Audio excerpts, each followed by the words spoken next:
Hello everyone, welcome to ICRA IAS. And now in today's lecture, we'll look into the editorial and few important aspects about the editorial. Today, I would like to show you how to read the editorial. जैसे आप editorial पढ़ेंगे कैसे, उसका notes कैसे बनाएंगे, उसको underline कैसे करेंगे, उसे क्या extract कर सकते हैं. तो एक normal session नहीं होगा, एक बहुत ही समझ लीजिए mind opening session आपके लिए रहेगा ये. Because you will get to learn about the editorial, the basic things. कैसे आप स्किप कर सकते हैं किसी चीज को, किसी पैराग्राफ को स्किप करना हो, किसी चीज को नोट डाउन करना हो, ये सारा मीन आपका टाइम कैसे बचा सकते हैं आप एडिटोरियल पढ़ने में. Means will look into different aspect. Okay, so will jump on the editorial itself. तो देखिए द हिंदू का एडिटोरियल है, ठीक है. अब इसमें हम लोग क्या करते हैं कि इसको पहले थोड़ा थोड़ा पढ़ते हैं, कि एक लाइन बाय लाइन पढ़ते हैं. अगर आपको दिख रहा होगा,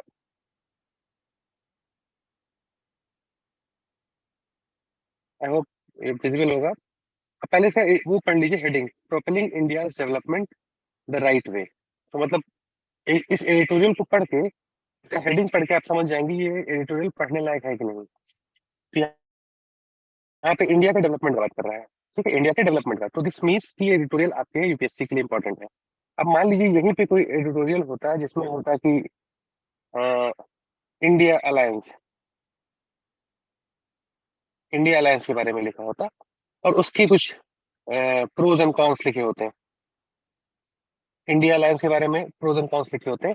देन ये एडिटोरियल आपके लिए इंपॉर्टेंट नहीं था. क्यों? Because it is a political news, so you will avoid the political news. ऐसा नहीं कि आप इंडिया अलायंस के बारे में भी पूरा रिसर्च करने बैठे ना. So first of all you should identify क्योंकि this is the topic which is very important and I will read it. तो आपको हेडिंग पढ़ के ही समझ में आ जाएगा. 99% केसेस में हेडिंग पढ़ के आपको समझ में आ जाएगा कि this editorial is important for my examination. Now after reading the heading you should try to relate. You means धीरे धीरे क्या करना होगा आपको कि जैसे propelling India development the right way, अगर मान लीजिए कि यही एस्टे का टॉपिक आ जाता है आपका, मान लीजिए यही यही कीवर्ड दिया होता है propelling India development the right वे, इस पे आपको एस्से लिखना होता. तो या इस पे ऐसा क्वेश्चन बन जाता कि suggest ways to propel India development the right way, अगर ऐसे आ जाता. तो आप क्या लिखते हैं इस पे? तो आप देखिए पढ़ने से पहले ना, अगर आपके पास अभी शुरू कर रहे हैं एडिटोरियल पढ़ना, तो what you can do before jumping into the content of editorial, you should try to think कि अच्छा इसमें क्या हो सकता है, कौन सा ऐसा डेवलपमेंट का पैटर्न है जो राइट वे से हम डेवलप कर सकते हैं, इंडिया के डेवलपमेंट में क्या लैग कर रहा है. तो आप ये सोच सकते हैं. लेकिन अभी क्या है, आपके पास कंटेंट नहीं है कि आप सोच पाए, क्योंकि अभी आप तैयारी अपना शुरू कर रहे हैं. Then what you can do, you can read the editorial and then you can think. Like I said earlier also that you have to write, whenever you will read the editorial, you will write about 10 things, 10 things I learned in this editorial. या आप notes बनाएंगे, एक चीज, दो चीज, तीन चीज करके आप लिखते जाएंगे. तो ऐसे सारे एडिटोरियल का धीरे धीरे आप नोट्स बनाइए. ये आपका नोट्स भी बनता रहेगा. आप नया क्या सीखे इस एडिटोरियल से, आपके दिमाग में बैठ जाएगा. अच्छा यही 10 चीज. आपको ये भी पता होना चाहिए ना कि this thing I learn.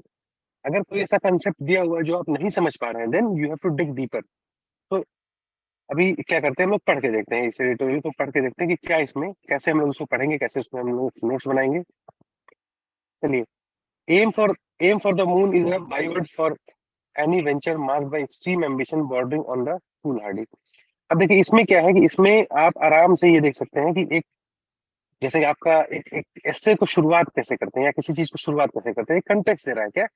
M for the moon is a byword for any venture marked by extreme ambition bordering on the foolhardy. Means एक बहुत वो बताता है, मतलब कि पागलपन और उसके बीच में लाइन है. अगर आप चांद के को आप एम करते हैं तो ये समझ लीजिए कि ये लाइन ड्रॉ कर रहा है फूलहार्डी और उसमें, ठीक है. तो इसका ये कहना था. फिर देखिए आगे बढ़ते हैं. इस लाइन से आपको कुछ उतना खास अभी नहीं मिला. When India started space research in 1960s. अब देखिए, अब एक इसमें आपको, अगर आप बिल्कुल नहीं जानते हैं कि क्या चीज ये है, तो आप ये क्या जान सकते हैं कि इंडिया अपना स्पेस रिसर्च कब शुरू किया, 1960s में. इंडिया अपना स्पेस रिसर्च कब शुरू किया, 1960s में. तो आपको एक नया इंफॉर्मेशन मिल गया. Many thought it was being reckless, a struggling young nation sinking. अब देखिए struggling young nation sinking some of its limited resources in highly uncertain enterprise. अब यहाँ पे आपको क्या है कि इस 1960s में इंडिया स्ट्रगलिंग यंग नेशन था, ठीक। तो यहाँ पे आप पॉज लीजिए कि ये सही है कि गलत, या क्यों सही है, क्यों स्ट्रगलिंग था, क्यों यंग नेशन था, ठीक है। तो यंग नेशन तो आप जानते हैं 1947 में हम लोग इंडिपेंडेंस मिला 1947 में, तो यंग नेशन हो गए। स्ट्रगलिंग क्यों थे? बहुत सारे रीजन हम हमारे पास कैपिटल की कमी थी, लैक ऑफ कैपिटल, पॉवर्टी ज्यादा था, एजुकेशन नहीं था, तो ये सारा चीज था। तो ये चीज क्या है ना, ये चीज आपके दिमाग में एक फिट होना चाहिए, जैसे आप पढ़ रहे हैं तो आपके अंदर एक कंटेक्स्ट होना चाहिए। अच्छा, स्ट्रगलिंग इसलिए लिखा है, यंग इसलिए लिखा है। किसी चीज को ऐसे मत जाने दीजिए कि चलो ठीक है, ये तो होगा ही होगा, नहीं। अगर यही चीज अगर आप जाने देंगे इसको ना, तो फिर क्या होगा कि एडिटोरियल पढ़ने का फिर वो आपका जो फायदा है वो खत्म हो जाएगा। तो struggling young nation sinking some of its limited resources in highly uncertain enterprise, तो किस बात की, स्पेस रिसर्च की बात कर रहा है। Today however even the last of the naysayers must be convinced, और आज मतलब क्या है कि आज जो उस समय लोग जो मान लीजिए जो क्रिटिक थे कि भाई इतना पैसा क्यों जो कर रहे हो तुम रिसर्च में, इस स्पेस रिसर्च में, तो आज वो लोग भी क्या कहेंगे कि भाई अच्छा किए, क्योंकि चंद्रयान 3 लॉन्च हुआ, सक्सेसफुल हुआ, और ये सब, ठीक है। अब देखिए यहाँ भूमिका मान रहा है, ये पहले क्या कर रही है, एक एक कंटेक्स्ट प्रोवाइड कर रहा है आपको कि क्या अभी आगे बात क्या होने वाली है, ठीक है। मतलब क्या बोला कि एक 1960s में हम लोग अपना स्पेस रिसर्च शुरू किए थे, और वो स्पेस रिसर्च क्या हुआ था कि वो उस समय बहुत लोग क्रिटिक कर रहे थे कि हम लोग already we are struggling with food, hunger, education and all, still why we are spending so much money in the space research which is not required. जो क्रिटिक थे वो कहेंगे। बट आज इंडिया का परफॉर्मेंस देख करके वो इवन दो क्रिटिक जो हैं, जो लोग मना कर रहे थे, वो भी बोलेंगे नहीं भाई बात सही की है, क्योंकि इंडिया आगे बढ़ गया। मीन्स ये एक जर्नी दिखा रहा है इंडिया का, कहाँ से, जहां से शुरुआत हुई और अभी हम लोग कहाँ पहुंचे हैं। उसके बाद in a matter of few days India became the first nation to land a rover on the south pole of the moon. अब देखिए यहाँ पे क्या है, अगर आप न्यूज में पढ़े होंगे तो India became the first nation to land a rover on south pole of the moon, ठीक है। तो आपको एक इन्फॉर्मेशन मिल गई है। अगर आपको इन्फॉर्मेशन पहले से पता थी, then you will not write in those 10 points that we discuss की 10 new things you learn, only you will write the new things कि आप नया क्या सीखें। तो आप नया ये सीखे इसमें, अगर आपको नहीं पता होगा तो नया आप ये सीखे कि 1960 में हमारा रिसर्च शुरू हुआ, space research. Yet this is also the moment to revisit a nagging concern. How do such stellar achievements stand alongside the persistence of poverty and destitution of millions of Indians? तो यहाँ पे देखिए, यहाँ पे क्या है, कितने अच्छे तरीके से, कितने ब्यूटीफुल तरीके से इस चीज को पहले वो देखिए क्या किया, पहले क्या किया कि इंडिया का एक शुरुआत, एक कोई भी एग्जांपल लिया, उसका शुरुआत बताया बताया कि उसका इनिशिएशन कहाँ से हुआ था। फिर हम लोग को बताया कि देखिए ये जो है आज का डेवलपमेंट है, टुडेज डेवलपमेंट। अब आज के इंडिया का शुरुआत और टुडेज डेवलपमेंट, इस बीच में बताया कि इंडिया जो है एक्सेल किया, उस पर्टिकुलर फील्ड में एक्सेल किया। उसके बाद इसको जस्टा पोजिशन, उसके बाद क्या करके उसको कंट्रास्ट कर रहा है कि एक तरफ तो इतना डेवलप किया, लेकिन परसिस्टेंट पॉवर्टी और destitution for millions of Indian ऐसा कैसे हो गया कि हम लोग एक फील्ड में जो कि बहुत ही लिमिटेड रिसोर्स में we started it and we achieved such a wonderful feat, but then also why there is a persistence of poverty and destitution in India. This is the question, means he gave the context and after that he asked the question, and अब आपको पता है कि अगले paragraph में क्या आने वाला है, आपको पता है कि अगले पैराग्राफ में क्या आना है, क्योंकि आपको आइडिया लग गया है कि अभी क्या बात करने वाला है, ठीक है। तो इसी तरीके से एस्से देखिए, अब आपको बोले थे कि इसमें जब भी आप एडिटोरियल पढ़ेंगे तो आपको बहुत सारी चीजें सीखने को मिलती है, सिर्फ नॉलेज के लिए नहीं। इसमें आप एडिटोरियल से आप अपना एस्से सही कर सकते हैं, अपना इंग्लिश सही कर सकते हैं, आपका बेसिक ऐसे कुछ इंफॉर्मेशन आपको मिल जाएंगे कि आप, जो कि नॉर्मल बुक्स में आप नहीं पाएंगे। और कैसे सेंटेंस को फ्रेम करते हैं, जैसे इंस्टेड ऑफ राइटिंग, अगर आप मान लीजिए भूल गए कि कब इसरो हुआ था, तो आप 1960s लिख सकते हैं, कैसे उस लाइन को कैसे फ्रेम कर सकते हैं। तो ये बहुत सारी चीजें आप सीखेंगे एडिटोरियल से। तो अभी शुरुआत में when you are starting your preparation, you should try to focus on all the aspect, on these aspects you should try to focus. Okay. Even before the government set up the ISRO in 1969, the country was having a significant research program in space science. It was then coordinated by Department of Atomic Energy, which itself had been founded in early 90s. देखिए आपको एक और नई चीज मिली कि department of atomic energy का find हुआ था 1950s में। अब मान लीजिए कि कभी अगर क्रोनोलॉजी ऐसे पूछ देता, यूपीएससी पूछ देता chronology, it has the habit of asking, specially of post independence India. So you are certain now that ISRO was established in 1969 and Department of Atomic Energy was established in early 1950s. Okay, so इस ये चीज भी आप सीख रहे हैं धीरे धीरे।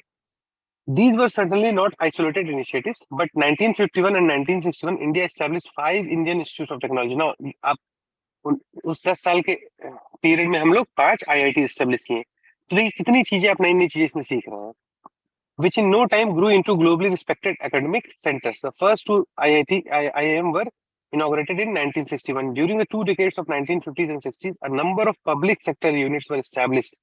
Public sector units. अगर आपको पता है कि पब्लिक सेक्टर यूनिट क्या होते हैं, बिकॉज आपको IIT IIM तो पता है, but if you know that public sector units क्या होते हैं, then you can move forward. And if you don't know what is public sector unit, then you should take a pause and you should look into it. What is public sector unit? What are PSUs? And what are private sector? And what are public sector? So these things you must consider. Means editorial पढ़ने का मतलब क्या है कि editorial को समझना है, उसको भले आपको आप दिन में अगर एक ही एडिटोरियल पढ़ रहे हैं, 2 एडिटोरियल पढ़ रहे हैं, तो इट इज क्वाइट गुड, लेकिन वो इस एक एडिटोरियल को यू शुड इम्बाइव, बहुत अच्छे तरीके से उसको अपने अंदर लेना है। ये नहीं करना है कि आपको बिल्कुल सुपरफिशियली पढ़ते पढ़ते पढ़ते चलेंगे आगे और समझ में आया नहीं, मतलब किसी भी चीज को इस तरीके से नहीं लेना कि ठीक है ये होता होगा, वो अप्रोच यूपीएससी में छोड़ दीजिए अब कि ये होता होगा इसका मतलब ये होगा नहीं, आपको exact to the point meaning पता होना चाहिए हर एक सब्जेक्ट उसका, वो कीवर्ड का। Established in diverse areas of industrial production that included steel, fertilizer, machine tools, electric machinery, drug production and petrochemicals. तो देखिए आप ये अभी भी एक कंटेक्स्ट दे रहा है कि हाँ ये ऐसा हुआ था। तो technology to remedy under development, तो देखिए आपको क्या है कि आप हेडिंग सब हेडिंग देना सीख जाएंगे कि अगर आपको कैसे सब हेडिंग कैसे देना है। देखिए technology to remedy under development, ये क्या बात करने जा रहा है कि कैसे हम टेक्नोलॉजी का यूज कर सकते हैं अंडर डेवलपमेंट को सही करने के लिए, मीन्स हम डेवलप करने के लिए टेक्नोलॉजी का यूज कैसे कर सकते हैं। Taken together, these public investments show that India was determined to become a serious player in advanced technologies of the time, despite the multifold challenges facing young nation. तो अभी भी इसमें कुछ ऐसा खास important नहीं है। New technologies, it was believed, would quicken the pace of development of the country, which had suffered from 2 centuries of colonialism. Now, Vikram Sarabhai, the leader of India's space program, had envisioned this was in early 1960s that satellites could be used for building nationwide telephone system and for providing agriculture and health education. देखिए अब यहाँ पे एक बहुत अच्छा आपको information मिला है, विक्रम साराभाई अर्ली 1960s, और उसी समय ये सोच लिए थे कि टेक्नोलॉजी का हम लोग सैटेलाइट का यूज कर करके हम टेलीफोन सिस्टम, हेल्थ और एजुकेशन, एग्रीकल्चर प्रोवाइड कर सकते हैं। ठीक है, तो ये सब सोचिए, ये सब चीजें वो उसी समय वो कंसेप्चुलाइज कर लिए थे। अगर आपको कभी एस्से लिखने का मौका आ जाए या आप कभी आप कुछ भी एक विजनरी का आपको बात करना हो, तो you can properly give example of Vikram Sarabhai, और आप ये देख सकते हैं कि Vikram Sarabhai in early 1960s itself visualise this. तो ऐसा किसी आपको किताब में बहुत स्ट्रक्चर्ड वे में ऐसा नहीं मिलता है कि this is the book of visionary या this is book of important leaders. तो इसलिए ये सब चीजें जो है ना आपको पढ़ करके उसको समझ करके उसको दिमाग में रखना है, एक बार पढ़ के दिमाग में नहीं आएगा। तो इसलिए क्या करेंगे आप कि जो 10 न्यू थिंग्स यू लर्न, तो वो आप लिखेंगे। In fact, the momentous step India had taken in the decades immediately after independence may be characterized as moonshot approach to development, deploying modern industrialization to shake off the ills of the past. India कैसा लिया? Modern industrialisation. अब देखिए line देखिए, deploying modern industrialisation to shake off the ills of past. इसको आप as it is कहीं लिख करके याद कर सकते हैं, और इसको आप कहाँ यूज कर, ऐसे में यूज कर सकते हैं बहुत आराम से। तो इंडिया जो है वो मॉडर्न इंडस्ट्रियलाइजेशन लिया, को अडॉप्ट किया, जो हमारा कॉलोनियल पास्ट था उसको हटाने के लिए हम लोग क्या किए, हम लोग इंडस्ट्रियलाइज नेशन बनने की तरफ बढ़ते रहे। However, India's moonshot development strategy was only partially successful. It has also been subject of much। अब देखिए एक चीज और, यहाँ पे बात किया वो कि मूनशॉट अप्रोच लिया और हम लोग इंडस्ट्रियलाइजेशन पे बात किए।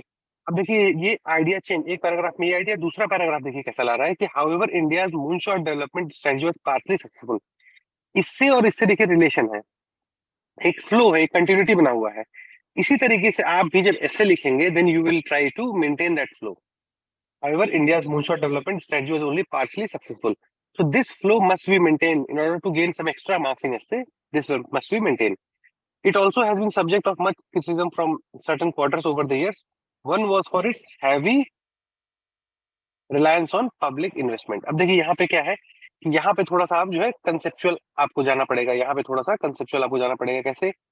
देखिए यहाँ पे बात ये कर रहा है कि एक जो इंडिया का अप्रोच था इंडस्ट्रियलाइजेशन या डेवलपमेंट को लेकर के, वो थोड़ा सा गड़बड़ था। कैसा गड़बड़ था? क्योंकि हम लोग पब्लिक इन्वेस्टमेंट पे हैवी रिलायंस दिखाएं। अब आपको अगर इसको इस लाइन को आप अगर समझ पा रहे हैं हमें प्रॉब्लमेटिक क्यों है, क्यों जब आप इकोनॉमिक्स पढ़ेंगे अच्छे से तब आपको ये समझ में आएगा कि क्यों पब्लिक इन्वेस्टमेंट जो है वो प्रॉब्लमेटिक क्यों है। ठीक है, लेकिन ऐसे अगर मोटा मोटी भी हम लोग बात करें तो हुआ क्या कि इंडिया जब 1947 में इंडिया इंडिपेंडेंस, उसके बाद क्या हुआ कि हम लोग जो है ना, हम लोग पब्लिक इन्वेस्टमेंट लेड जो है एक ग्रोथ शुरू किए। इसमें प्राइवेट सेक्टर का जो इन्वॉल्वमेंट था, प्राइवेट सेक्टर का वो बहुत लिमिटेड था। प्राइवेट सेक्टर का जो इन्वॉल्वमेंट था वो एक लिमिटेड इन्वॉल्वमेंट था। तो ये चीज ध्यान रखना है कि प्राइवेट सेक्टर जो है ना, अभी भी देखिए आपकी जो ग्रॉस एक्सपेंडिचर है रिसर्च एंड डेवलपमेंट में, वो प्राइवेट सेक्टर हमारे यहाँ बहुत कम है और पब्लिक सेक्टर हमारे यहाँ बहुत ज्यादा है। तो प्राइवेट सेक्टर को भी आना पड़ेगा डेवलपमेंट के लिए, क्योंकि जीडीपी को अगर बढ़ाना है तो both public and private sector आना पड़ेगा। पब्लिक इन्वेस्टमेंट ज्यादा होने के कारण, पब्लिक इन्वेस्टमेंट का भी एक लिमिटेशन होता है, क्योंकि सरकार पैसा कहाँ से लाएगी।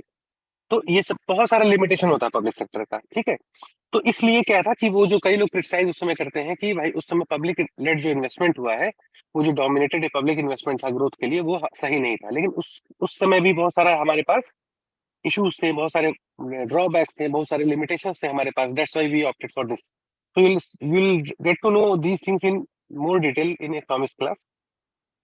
Now आगे बढ़ते हैं। To the investments were being misdirected according to some economics. Being a labor surplus country, they argue India should have stuck to its comparative advantages in labor intensive, देखिए comparative advantages, ठीक है, labour surplus in labour intensive industries. अभी हम कहना क्या चाह रहा है, कहना ये चाह रहा है कि हम लोग के पास लेबर सरप्लस था, लेबर सरप्लस था हमारा। तो अगर लेबर सरप्लस था तो we should have gone for this labour intensive sector. Labour intensive means ऐसे सेक्टर जिसमें लेबर की आवश्यकता ज्यादा पड़े। The utility of labour is more than machine. For example जैसे अभी अगर आप देखें लेबर इंटेंसिव सेक्टर, जैसे अपैरल सेक्टर होगा, कपड़े का जो सेक्टर है वो लेबर इंटेंसिव सेक्टर है। जूते चप्पल का जो सेक्टर है वो लेबर इंटेंसिव सेक्टर है। ऐसे एग्रीकल्चर भी है, वो लेबर इंटेंसिव सेक्टर हो गया। ठीक है, तो ये सब जो है लेबर इंटेंसिव सेक्टर है। यूथ पॉपुलेशन बस, हाँ will come to this youth population और all. So labour intensive sector पे कई लोग उसमें बोलते हैं कि हम लोग हैवी मशीनरी, हैवी जो मशीनरी सेक्टर पे डेवलपमेंट ना करके लेबर इंटेंसिव सेक्टर पे अगर फोकस किए होते तो क्या होता, सबको एम्प्लॉयमेंट मिलता, सबको एम्प्लॉयमेंट मिलता, सबका इनकम बढ़ता। इनकम होता, इनकम से फिर क्या होता, डिमांड जनरेट होता, इनकम से डिमांड जनरेट होता। देखिए अगर हम लोग एक सिंपल कोरिलेशन देखिए आप, कि अगर आप सबको एम्प्लॉयमेंट देंगे, तो एम्प्लॉयमेंट देंगे तो क्या होगा, फिर उनको इनकम मिलेगा, वेज, उनका वेज इनकम आएगा, तो फिर क्या होगा, डिमांड जनरेट होगा। डिमांड मतलब वो जो गुड्स एंड सर्विसेज का डिमांड करेंगे ना, पैसा आएगा तो क्या करेंगे, फिर आगे वो जाके खर्च करेंगे मार्केट में। तो डिमांड जनरेट होगा। डिमांड अगर जनरेट होगा तो क्या होगा, फिर उसके एवज में सप्लाई बढ़ानी पड़ेगी, क्योंकि अब ज्यादा डिमांड हो रहा है तो सप्लाई, सप्लाई कौन करेगा, सप्लाई जो है वो वही कंपनी इंडस्ट्रीज करेंगी। फिर और एम्प्लॉयमेंट जनरेट होगा और इनकम बढ़ेगा। तो इसका कहने का मतलब क्या है, एक पॉजिटिव लूप चलने लगेगा। तो इस तरीके से लेबर इंटेंसिव सेक्टर अगर होता तो हमारा ये सही होता। ठीक है, तो ये कहना है इनका। Such as garment, footwear, rather than squandering the country's scarce savings in capital technology intensive industries। तो ये कह रहे हैं कि अगर उस समय हम लोग, कई लोग ये कहते हैं कि हम लोग उसमें लेबर इंटेंसिव सेक्टर में जाना चाहिए था रादर देन कैपिटल और टेक्नोलॉजी इंटेंसिव सेक्टर। क्योंकि स्कार्स सेविंग, देखिए हमारे इकोनॉमिक्स में जब भी हम कुछ पढ़ते हैं तो इकोनॉमिक्स में हम लोग, इकोनॉमिक्स एज सब्जेक्ट आया क्यों, due to the nature that की रिसोर्सेज लिमिटेड होते हैं। रिसोर्सेज जो है they are limited, they are limited. Since these resources are limited, that's why the subject of economics came. How? क्योंकि जब कोई चीज लिमिटेड होगा then we have to manage it. Are you getting my point? जब कोई चीज limited होगा, आपके पास 100 ही रुपया है और आपके पास खर्चे 200 रुपए के हैं, तो you have to manage that 100 rupees and you have to prioritise कि ठीक है 200 रुपए का अगर हमारा महीने में खर्चा है, तो हमारे पास 100 रुपए है, तो सबसे इंपॉर्टेंट खर्चा कहाँ है, सबसे पहले क्या करना चाहिए, फिर उसके बाद क्या करना चाहिए। Then you have to manage your resources, you have to prioritise everything, and that is what economics is all about. You have to prioritise. So हर कंट्री के पास, किसी कंट्री के पास भी अनलिमिटेड रिसोर्स नहीं होता है। Every country have got a finite resource. और सेविंग क्या होता है, जैसे जैसे आपका इनकम हुआ, इनकम, इनकम में से आप जो एक्सपेंडिचर करेंगे तो उसके बाद बचेगा क्या, सेविंग। तो यही सेविंग जो होता है, now it is use for investment. This saving is use for investment. Okay, how, suppose जैसे हाउस होल्ड सेविंग, एक सिंपल एनालॉजी लीजिए, बहुत डिटेल इकोनॉमिक्स में नहीं जा रहा है, सिंपल एनालॉजी लीजिए। एक मान लीजिए बैंक है, आप जो है पैसा सेव किए, बैंक में जाके पैसा जमा किए। मान लीजिए आपकी तरफ आपका अर्निंग था 1000 रुपए, you your expenditure was 500 rupees और 600 rupees and saving was 400. Now you went to bank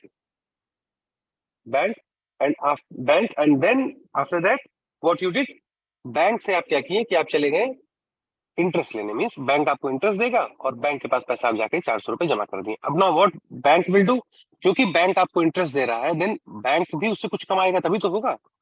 then bank will give it as a loan. अब ये लोन लोन क्या होगा, लोन इन्वेस्टमेंट में. मान लीजिए किसी को अपना दुकान खोलना है, किसी को सड़क बनवानी है, किसी को स्कूल बनवाना है, तो वो बैंक से जाके पैसा उधार लेगा, फिर वो बैंक को इंटरेस्ट पे करेगा.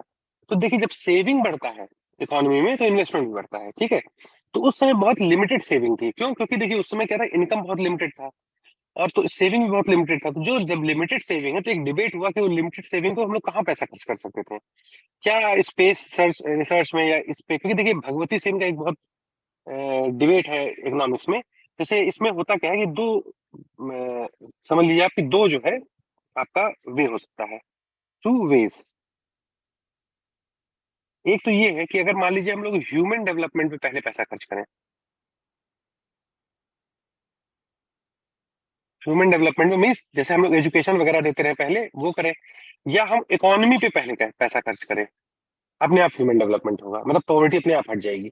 तो ये दोनों डिबेट चलता था. ठीक है, तो अभी देखिए यही वही डिबेट लगभग हम लोग यहाँ भी देख रहे हैं कि वो ये बोल रहा है कि जो हमारी लिमिटेड सेविंग थी उसको हमको सही तरीके से खर्च करना चाहिए था. ठीक है, but the time needed for a new technology to come to fruition is too long and the initial effort required is too steep that is unlikely to expect a private player to lead the moves to acquire it. अब देखिए यहाँ पे क्या बोल रहा है कि जो टाइम लगता है नए टेक्नोलॉजी को लाने में उसका एक जेस्टेशन पीरियड होता है. जैसे मान लीजिए कोई प्राइवेट सेक्टर है तो private sector will not try to means will not be interested in investment which have मान लीजिए उसका पीरियड है, बनने का पीरियड 20 साल 30 साल 40 साल है, उसका आउटकम मतलब 40 साल बाद मिलने वाला है. तो प्राइवेट सेक्टर जनरली उसमें उस सेक्टर में इन्वेस्ट क्यों करेगा जिसका 40 साल बाद इन्वेस्टमेंट आने वाला है, मतलब रिटर्न आने वाला है.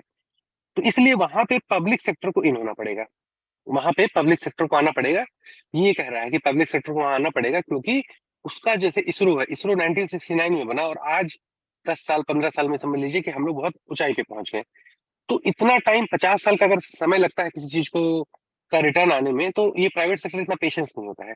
तो यहाँ पे रूल था पब्लिक सेक्टर को इन्वेस्ट करने का. तो देखिए इस एडिटोरियल में कभी अगर आप इससे ये भी आप नॉलेज ले रहे हैं कि प्राइवेट वर्सेस पब्लिक, कभी आपका क्वेश्चन ये पूछ दिया कि प्राइवेट इन्वेस्टमेंट या पब्लिक इन्वेस्टमेंट, तो ये भी आप बहुत सारा इसमें नॉलेज ले रहे हैं. सिर्फ फैक्चुअल इन्फॉर्मेशन नहीं, एक एनालिटिकल इन्फॉर्मेशन भी आपके पास जा रहा है.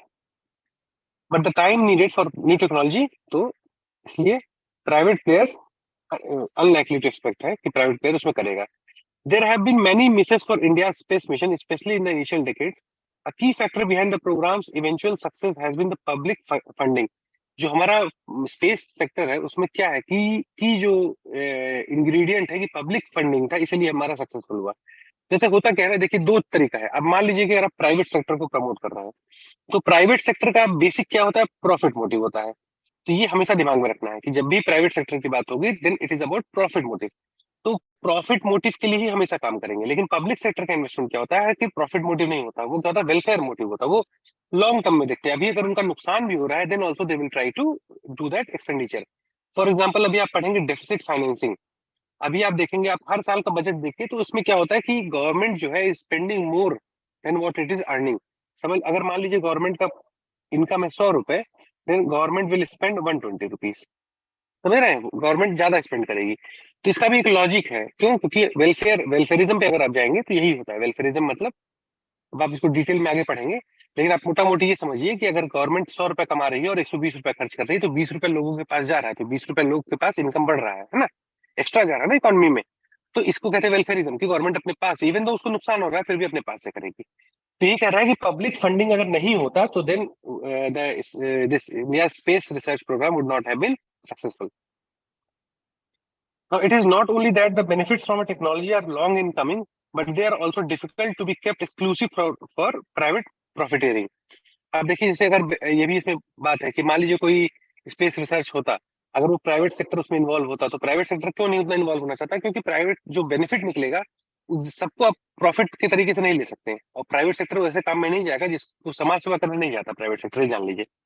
तो प्राइवेट सेक्टर क्या होगा, प्राइवेट सेक्टर जो इसमें इन्वेस्ट क्यों नहीं कर रहा था, क्यों? क्योंकि सारे स्पेस रिसर्च को वो प्रॉफिटियर मोटिव पे या प्रॉफिट मोटिव पे नहीं चला सकता था। ठीक है, कंसिडर फॉर इंस्टेंस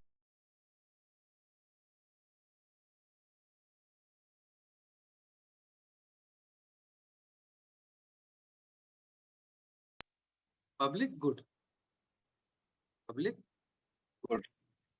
देखिए, पब्लिक गुड, प्राइवेट गुड, बहुत सारे टाइप के गुड होते हैं। पब्लिक गुड ऐसा है जैसे जिसको यूज करने से मतलब उसको कोई भी, जैसे मिलिट्री है, ठीक है, तो मिलिट्री का एक पब्लिक गुड है।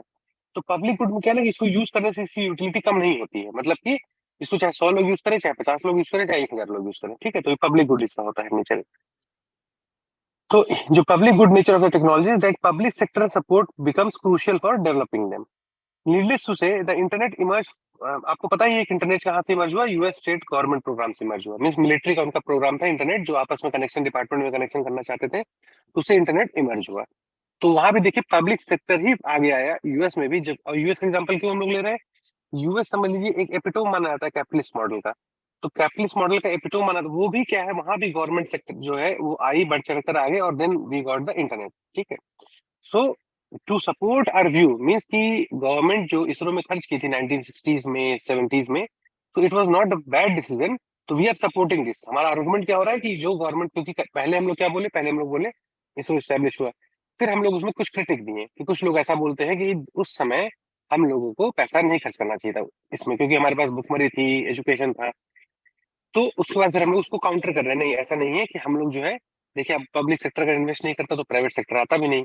फिर हम लोग बोले, विक्रम सारा भाई उसी समय सोच लिए थे कि इसका एक बेनिफिट मिलेगा। फिर इसके बोल रहे हैं कि इवन यूएस में, जो कि एक कैपिटलिस्ट मॉडल ऑफ इकोनॉमी है, वहां भी हम देखते हैं कि गवर्नमेंट ही आगे आकर के एक इंटरनेट का जो है वो चालू हुआ। ठीक है, तो इस तरीके से आप बहुत सारी नई चीजें इसमें सीखेंगे। In India, the technological capabilities built through state support provided the base for flourishing of private enterprise in many sectors, including pharmaceutical, information technology, space sector. देखिए, एक होता है, एक आप इकोनॉमिक्स जब पढ़ेंगे ना, तो उसमें एक कंसेप्ट आएगा आपका कि पंप प्राइमिंग। पंप प्राइमिंग, ठीक है, पंप प्राइमिंग। तो इससे एग्जैक्टली ये नहीं है, लेकिन पंप प्राइमिंग आपको बताते हैं। जैसे कि आप सबके घर में ये हुआ होगा कि जब आप वो हैंडपंप चलाते हैं, हैंडपंप गांव में जो हुआ करता था हैंडपंप, तो उसमें क्या होता है, पानी, उसमें पानी सूख जाता है कई बार, पानी जो है। Capitalism had more inventions and technology. Okay, I'll come to this. I'll come after, means doubts आप रखिए, आप आगे जाके सारा डाउट आपको क्लियर करेंगे। तो हैंडपंप जो होता है, तो हैंडपंप में आप देखते होंगे कि पानी कई बार होता है, पानी चला जाता है। तो हम लोग क्या करते थे, हम लोग क्या करते थे, एक मग में पानी लेकर के उसमें हैंडपंप में डालते थे, फिर चलाते थे उसको, तो फिर पानी आता था। तो वो एक मग जो है वो क्या किया था, वो क्या किया कि उस पूरे नल को चालू कर दिया। तो कई, ये गवर्नमेंट भी कई बार क्या करती है कि गवर्नमेंट इन्वेस्ट करके वहां पे, गवर्नमेंट वहां पे इन्वेस्ट करके क्या करती है कि प्राइवेट सेक्टर को प्रमोट करती है कि आओ भाई, जो काम कुछ शुरू कर दिया, अब तुम आओ लगाओ। ठीक है, तो गवर्नमेंट, कई बार गवर्नमेंट वहां पे इस सेक्टर में, समझिए आप इन्वायरमेंट में पढ़ेंगे पायनियरिंग स्पीशीज, इकोलॉजिकल सक्सेशन में, तो समझिए पायनियरिंग स्पीशीज की जैसे गवर्नमेंट काम कर रही है। मीन्स कि आप जो गवर्नमेंट पहले आकर के सब कुछ सेट कर देगी कि भाई आओ, अब हम एक पूरा फील्ड बैठा दिए, अब तुम आओ इस पे खेलो। अब प्राइवेट सेक्टर डरेगी नहीं, क्योंकि गवर्नमेंट ने बहुत सारे डूज एंड डोंट्स और बहुत सारा क्वेश्चन लगा दिया है। अब गवर्नमेंट इसमें प्राइवेट प्लेयर आएगा और खेलेगा। अब जब प्राइवेट प्लेयर खेलना शुरू करेगा तो कंपटीशन आपस में होगा। अब जब कंपटीशन होगा तो ऑटोमेटिक इन्वेंशन होगा। जैसे देखिए फार्मास्यूटिकल सेक्टर, तो फार्मास्यूटिकल सेक्टर क्या है कि फार्मास्यूटिकल, शुरुआत में फार्मास्यूटिकल सेक्टर में प्राइवेट सेक्टर नहीं घुसना चाह रहा था, लेकिन गवर्नमेंट इस पे इन्वेस्ट किया, गवर्नमेंट इस पे एक फील्ड सेट किया। अब गवर्नमेंट फील्ड सेट किया तो प्राइवेट सेक्टर बढ़ चढ़ के हिस्सा लेने लगे। ऐसे इंफॉर्मेशन टेक्नोलॉजी स्पेस सेक्टर में देखिए, आज जाके प्राइवेटाइजेशन हो रहा है, आज जाके प्राइवेट कंपनीज आ रही हैं और वो इंटरेस्ट दिखा रही है। लेकिन अर्लियर क्या था, स्पेस ऐसा सेक्टर था जो कि गवर्नमेंट का डोमेन हुआ करता था, क्योंकि प्राइवेट सेक्टर के पास ना ही देखिए इतनी फिजिकल कैपेसिटी होती है, फिजिकल मीन फिजिकल नहीं, पैसे की कैपेसिटी इतनी नहीं होती है। दूसरा कि इतना रिस्क नहीं ले सकते वो, जिसका जेस्टेशन पीरियड 40 साल 50 साल बाद आए, कि एक सैटेलाइट छोड़े थे, अब इसका पूरा इकोनॉमी पे इम्पैक्ट तब पड़ेगा जब 50 साल 60 साल हो जाएगा तब। तो इस कारण क्या होता है, इस कारण प्राइवेट सेक्टर उसमें इन्वेस्ट नहीं करते। लेकिन इंडिया में भी क्या हो रहा है ना, इकोनॉमिक सर्वे 2019-20 में भी ये बहुत पॉइंट आउट किया गया कि जो इंडिया में है, इंडिया में अभी प्राइवेट सेक्टर का इन्वेस्टमेंट जो है वो रिसर्च एंड डेवलपमेंट में बहुत कम है। मीन्स इसको कहते हैं gross expenditure on research and development, Z, gross expenditure on research and development. इसमें क्या है कि पब्लिक सेक्टर ही डोमिनेट करता है, and this is a very big issue. ये बहुत बड़ा इशू है, क्यों? क्योंकि इसमें प्राइवेट सेक्टर को भी आना चाहिए आगे चल के, और उसको भी रिसर्च एंड डेवलपमेंट में पैसा इन्वेस्ट करना चाहिए। ठीक, इसके बहुत सारे रीजन से क्यों नहीं करता, वो अलग में ही खुद टॉपिक है। The professionals who were earlier trained in India's public universities have found leadership positions globally, which has deepened the India's strategic importance. यहाँ पे फिर देखिए एक कोलैबोरेटिव फैक्ट उसको दे रहा है कि भाई देखो पब्लिक यूनिवर्सिटी में भी बहुत सारे प्रोफेशनल जो है जो वो हुए थे अपने आप को ट्रेनिंग लिए थे पढ़े लिखे थे वही जाकर के बहुत सारे मल्टीनेशनल कंपनी के हेड बने हुए हैं।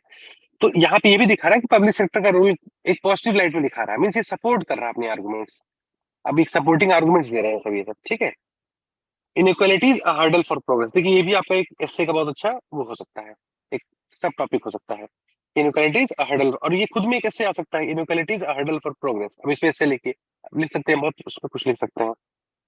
The lackluster record for India's development strategy then was not on account of the government doing too much in the area of technology building, but on the contrary, it was because the state or the government could not intervene effectively to reduce inequalities or ensure social development। अब यहाँ क्या बोल रहा है कि जो India का development का स्ट्रेटजी जो थोड़ा बहुत खराब हुआ, इसलिए नहीं था कि गवर्नमेंट बहुत ज्यादा कर रही थी, बल्कि इसलिए था कि गवर्नमेंट और स्टेट या गवर्नमेंट जो है वो क्या की, यहाँ पे देखिए यहाँ पे स्टेट है और गवर्नमेंट एक चीज। अब यहाँ पे आप अगर आप नए प्रिपेयर कर रहे हैं तो स्टेट अलग चीज होता है, गवर्नमेंट अलग चीज होती है।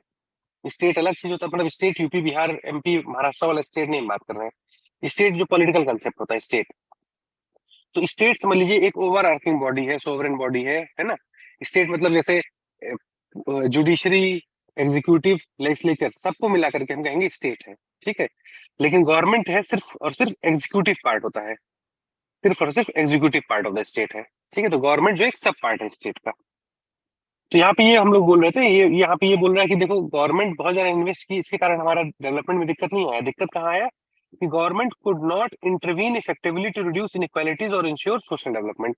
गवर्नमेंट क्या है इफेक्टिवली जो है उसमें इंटरफेयर नहीं किया, किस चीज में इंटरफेयर नहीं किया, क्योंकि जो पैटर्न ऑफ डेवलपमेंट हमारे यहाँ चल रहा है, जैसे ऑक्सफैम का रिपोर्ट अक्सर आप पढ़े होंगे, ऑक्सफैम का रिपोर्ट आया करता है। ऑक्सफैम का रिपोर्ट अक्सर बोलता है कि इंडिया में इनइक्वालिटी धीरे धीरे बढ़ रही है, बहुत ज्यादा बढ़ रही है। 90% लोग, 90% वेल्थ है जो वो 10% लोगों के पास है, मतलब 90% जो वेल्थ है, अगर हमारा इतना वेल्थ है पूरा, तो 90% वेल्थ जो है वो 10% लोग रखते हैं, और बचा जो 10% वेल्थ है वो 90% के पास है। सोचिए, तो इस तरीके की इनइक्वालिटी इंडिया में मर्ज हो रही है। तो ये इनइक्वालिटी क्या था, ये इनइक्वालिटी इसलिए आया क्योंकि गवर्नमेंट ठीक से इंटरवीन नहीं की। गवर्नमेंट इंटरवेंशन बहुत तरीके से इंटरवेंशन हो सकता है गवर्नमेंट का, गवर्नमेंट टैक्स कर सकती है, रिश्वत, बहुत सारी चीजें हो सकती हैं। Independent India did not implement a successful program of land distribution, land redistribution। अब देखिए इनइक्वालिटी के ये भी रीजन है, लैंड रीडिस्ट्रीब्यूशन। इसमें क्या था कि बहुत जमींदारी, आप अखिलेश सीतारामन नाम सुने होंगे, जमींदारी का नाम सुने होंगे, जमींदारी सिस्टम। तो जमींदारी में क्या हुआ करता था कि बहुत बड़ा बड़ा piece of land, hectares, thousands of hectares of land एक एक आदमी के पास रहता था। तो क्या था कि उसके में फिर बहुत ज्यादा इनइक्वालिटी हो चुकी थी गाँव में। तो वो क्या है, लैंड रीडिस्ट्रीब्यूशन करना था, एक लैंड सीलिंग लगाना था। एक सीलिंग लगा दी होती मीन्स मैक्सिमम एक आदमी इतना ही लैंड रख सकता है, इसके ऊपर जितना लैंड होगा उसको हम रीडिस्ट्रीब्यूट कर देंगे जिनके पास बिल्कुल लैंड नहीं है या बहुत कम लैंड है। इससे क्या होता है कि हम लोग जो है धीरे धीरे लैंड, सबको सबके पास लैंड आता है। और क्योंकि उस समय हम लोग एग्रीकल्चरल डोमिनेटेड इकोनॉमी था, तो इसलिए अगर लैंड ही समझ लीजिए मेजर सोर्स ऑफ इनकम है, उसमें एग्रीकल्चर होता है, उसमें फूड प्रोडक्शन होता है, तो ये सब चीजें भी आगे कर सकता था गवर्नमेंट। लेकिन किया भी ऐसा नहीं कि लैंड सीलिंग लॉज आए, लैंड डिस्ट्रीब्यूशन हुआ, बहुत कुछ हुआ, लेकिन इफेक्टिव तरीके से नहीं हुआ। कई जगह इफेक्टिव तरीके से हुआ, कई जगह नहीं हुआ। तो एक ये इशू है कि अब यहाँ पे एक रीजन आपको दिया गया कि इनइक्वालिटी इंडिया में क्यों हुई, तो यहाँ पे लैंड रिडिस्ट्रीब्यूशन ठीक से नहीं हुआ। Ownership of asset continues to be very low among the socially oppressed communities, including Dalits और scheduled caste population। आज भी अगर आप देखेंगे तो उनके पास ओनरशिप ऑफ लैंड बहुत कम है। क्योंकि इसका रीजन क्या है, इसका रीजन उसी समय 1950s और 1947 के बाद की जो पॉलिसी है। इवन जो जमींदारी सिस्टम है, जमींदारी सिस्टम तो हिस्टोरिकली है। जमींदारी सिस्टम में होता क्या था कि बहुत बड़ा सा पीस ऑफ लैंड होगा, एक जमींदार होगा, और जमींदार क्या करेगा कि इसमें सब लोग जो है, पहले क्या हुआ करता था कि ये जो पर्टिकुलर लैंड है ना वो सबका इंडिविजुअल पीजेंट का हुआ करता था। लेकिन ब्रिटिश सिस्टम के आने के बाद क्या हुआ कि वो ये मान बैठे, क्योंकि उनका फ्यूडल मॉडल चलता था ब्रिटेन में, तो ये मान बैठे कि सारा सारा लैंड जो है ये किसका है, ये जमींदार का है। तो ये ओनरशिप राइट किसको मिल गया, जमीन में प्राइवेट प्रॉपर्टी का कंसेप्ट आ गया। तो इसी कारण क्या हुआ कि जब भारत आजाद हुआ तो बहुत लोग के पास बहुत बहुत जमीन थी। जैसे भूदान मूवमेंट भी एक बार चला था, भूदान मूवमेंट चला था, आचार्य विनोबा भावे। तो ये क्योंकि जो अपनी स्वेच्छा से जो अपना लैंड देना चाहे, अपनी मर्जी से जो अपना लैंड देना चाहे वो दे गरीब लोगों को, तो ये सब चला था। लेकिन ये सब क्या हुआ कि हमारे यहाँ इफेक्टिवली इंप्लीमेंट नहीं हुआ। इसी कारण आज भी हम देखते हैं कि जो सोशली अप्रेस्ड क्लास है, सोशली अप्रेस्ड क्लास जैसे कि शेड्यूल कास्ट और दलित हैं, they still don't have that much amount of land that की जो अपर कास्ट है, ठीक है। For the downtrodden, disadvantages due to lack of assets translate into hurdles into acquiring education, given that India has consistently under investment in basic education for the masses. तो अब देखिए इसमें क्या होता है, एसेट जब नहीं रहता आपके पास, अगर आपके पास एसेट नहीं है तो क्या होगा, इससे बहुत सारी दिक्कत होगी। एक तो पहले देखिए एसेट नहीं है तो आपका इनकम नहीं होगा, इनकम कम होगा बहुत, अगर आपके पास कम एसेट है तो इनकम कम होगा। दूसरा क्या है, आपके पास अगर एसेट नहीं है तो आप जब लोन लेने जाएंगे बैंक में तो आपके पास कुछ कोलेटरल रखने के लिए नहीं होता है, तो आपको सिक्योर्ड लोन लेना मुश्किल होता है। सिक्योर्ड लोन ये बहुत बड़ा इशू है भी एग्रीकल्चर सेक्टर में। बहुत सारे जो फार्मर्स उनके पास उतना बड़ा पीस ऑफ लैंड नहीं होता है, तो क्या होता है उनके पास, उनको लोन बैंक से फॉर्मल चैनल से नहीं मिलता। अब क्या होता है कि अब ये इनफॉर्मल चैनल की तरफ बढ़ जाते हैं। इनफॉर्मल चैनल मतलब जैसे कि लोकल मनी लेंडर हुए, उनसे पैसा लेते हैं। एक तो इनका इंटरेस्ट रेट बहुत हाई होता है, 50%, 100% इंटरेस्ट रेट पे देते हैं, तो इंटरेस्ट रेट हाई होता है। इसके कारण क्या होता है कि जो बचा कुचा लैंड है वो लोग, ये लोग इनफॉर्मल सेक्टर जो है वो उसको कब्जा कर लेते हैं। इसीलिए हम लोग प्रायोरिटी सेक्टर लैंडिंग के कंसेप्ट ले आए थे, ठीक है। तो ये सब रिलेटेड है। तो हम लोग के पास जब जब किसी के पास लैंड नहीं रहेगा तो पहली बात वो उसके पास इनकम नहीं होगा, दूसरी चीज जो है वो कोलेटरल तरीके से उसको दे नहीं सकता। तो हम लोग फिर क्या करते हैं कि अपना जो बेसिक चीजें हैं उसमें कट करते हैं। और इंडिया देखा गया है कि वो अंडर इन्वेस्टमेंट किया है, बेसिक एजुकेशन में अंडर इन्वेस्टमेंट किया है। मीन्स जितना एजुकेशन में पैसा खर्च करना चाहिए था इंडिया को, उतना इंडिया ने इन्वेस्ट अपने एजुकेशन सेक्टर में नहीं किया है। ये फैक्ट है, ठीक है। तो इसलिए इंडिया में अब आप जो है ये चीज जानिए कि हमारा एजुकेशन में अंडर इन्वेस्टमेंट होता है। As a result, the historically determined inequalities in the social sphere get replicated in the labour market. अब यहाँ क्या बोल रहा है कि जो सोशल स्फीयर में इनइक्वालिटी है, सोशल स्फीयर में कैसे इनइक्वालिटी है, तो सोशल स्फीयर में हमारे पास कास्ट सिस्टम है। सोशल स्फीयर में हमारे पास क्या है, कास्ट सिस्टम। तो कास्ट की इनइक्वालिटी है सोशल स्फीयर में, वही इनइक्वालिटी कहाँ, लेबर मार्केट में दिखती है। कि जो जिनके पास जो लोअर कास्ट के हैं वो लेबर मार्केट में डिसएडवांटेज पोजीशन पर रहेंगे, और जो अपर कास्ट है वो एडवांटेज पोजीशन पर रहेंगे। क्यों? क्योंकि सारा चीज लिंक था। with the better paying jobs going more to the privileged groups who have had greater access to higher education. अब जो जो देखेंगे आपके जो अपर कास्ट के लोग हैं वो क्या करते हैं, उनके पास अच्छा जॉब रहेगा, ठीक है। तो अब धीरे धीरे चीजें चेंज हो रही हैं, लेकिन ये हिस्टोरिकली एक रहा है सिस्टम। इस क्यों ऐसा हुआ, देखिए अब क्या है कि आपके पास एसेट नहीं है, पहला चीज आपके पास एसेट नहीं है, एसेट आपके पास कम है, आपके पास इनकम कम रहेगा। इनकम कम रहेगा आपके पास, तो इनकम कम होने से क्या होगा आपका, इनकम कम होने से आपका क्या होगा कि आप एजुकेशन में खर्चा थोड़ा कम करेंगे। और प्लस पब्लिक सेक्टर इन्वेस्टमेंट भी एजुकेशन में हिस्टोरिकली कम रहा है। तो हायर एजुकेशन में आप देखेंगे कि हायर एजुकेशन में हमारे यहाँ कम इन्वेस्टमेंट हुआ है। जो जो लोअर कास्ट है वो बहुत मुश्किल से हायर एजुकेशन ले पाते हैं। अब डॉक्टर बी आर अम्बेडकर अपने कम्युनिटी के सबसे पहले ग्रेजुएट हैं, सोचिए। तो इस तरीके से जो है लोअर कास्ट ले नहीं पाते। अब उसके कारण क्या होता है कि उनको अच्छा बेटर पेइंग जॉब नहीं मिलता है। तो वो जो सोशल इनइक्वालिटी, जो सोशल स्फीयर में इनइक्वालिटी, वही ट्रांसलेट कर रही है लेबर मार्केट में। अब एक तो ये, दूसरा चीज क्या होता है कि इनका एक्सप्लॉयटेशन भी होता है लेबर मार्केट में। जो लोअर कास्ट अंडर प्रिविलेज लोग हैं उनको क्या किया था, उनको वेज कम दिया जाएगा, उनके साथ डिस्क्रिमिनेशन होगा, उनको मिनियल जॉब दिए जाएंगे, उनको बहुत गंदा जॉब दिया जाएगा। तो ये सब भी लेबर सोशल डिस्क्रिमिनेशन जो आउटफ्लो हो रहा है लेबर मार्केट में। अब देखिए इन 2021-22 38.2% of all SC workers were casual earning there livelihoods mostly out of hard manual labour. देखिए कैजुअल वर्कर, मैं कैजुअल वर्कर में परमानेंट वर्कर नहीं थे, मतलब जैसे दिहाड़ी पे नहीं जो बोलते दिहाड़ी पे काम करना, कैजुअल वर्कर। अब आज वो उनके पास जॉब है, कल उनको निकाल दिया जाए, कोई सिक्योरिटी नहीं है उनके पास। तो 38.2% of all schedule caste workers, आप सोचिए मोर देन वन थर्ड। तो ये क्या है, एक इशू है ना। अब एक आपके पास देखिए एक डेटा मिल गया और एक इशू है, ये आप कोड कर सकते हैं कि ऐसा है। अब ये आप कहीं भी कोई, आप इसको सोसाइटी के क्वेश्चन में कोड कर सकते हैं कि कैसे डिस्क्रिमिनेशन हो रहा है। आप इकोनॉमिक्स के क्वेश्चन में कोड कर सकते हैं, आप इंडिया के डेवलपमेंट पे सवाल उठा सकते हैं कि किस तरीके का डेवलपमेंट है, ठीक है। The corresponding portion was 11.2% for workers belonging to other general category caste. अब देखिए यहाँ पे जो जनरल कैटेगरी है वो 11.2% से मतलब कैजुअल वर्क करते हैं। वहां पे जो शेड्यूल कास्ट है वो कितने 38.2 कर रहे हैं। तो देखिए यहाँ पे सारा सा डिस्क्रिमिनेशन हो रहा है, ठीक है। फिर देखिए लिखा ना यहाँ पे पीरियोडिक लेबर फोर्स सर्वे। अब देखिए एग्जैक्टली इसी तरीके से आपको मेंस में आंसर लिखना है। कैसे, देखिए आपको एक डेटा दे देना है और ब्रैकेट में लिख देना है पीरियोडिक लेबर फोर्स सर्वे या इकोनॉमिक सर्वे या गवर्नमेंट बजट या कोई भी जो भी सोर्स, वर्ल्ड बैंक, आईएमएफ, जो भी सोर्स से आपको डेटा उठा रहे हैं। इस तरीके से अगर लिखने की हैबिट आप शुरुआत में डाल लिए, then you will get very good marks in your mains examination, it's for sure. अब जैसे ये सिर्फ इकोनॉमिक्स की बात नहीं है। अब जैसे मान लीजिए आर्टिकल आप लिख रहे हैं, अब जैसे मान लीजिए आप लिखें कि राइट टू लाइफ, तो ब्रैकेट में लिख दिया आर्टिकल 21, तो उसको पता है कि हाँ भाई आर्टिकल 21, ठीक है। अब इलेक्शन कमीशन ब्रैकेट में लिख दिया आर्टिकल 324, तो ऐसे करके आप जो है अगर आदत डाल लेंगे हर सब्जेक्ट में लिखने का, तो बहुत ज्यादा आपको बेनिफिट मिलेगा ये।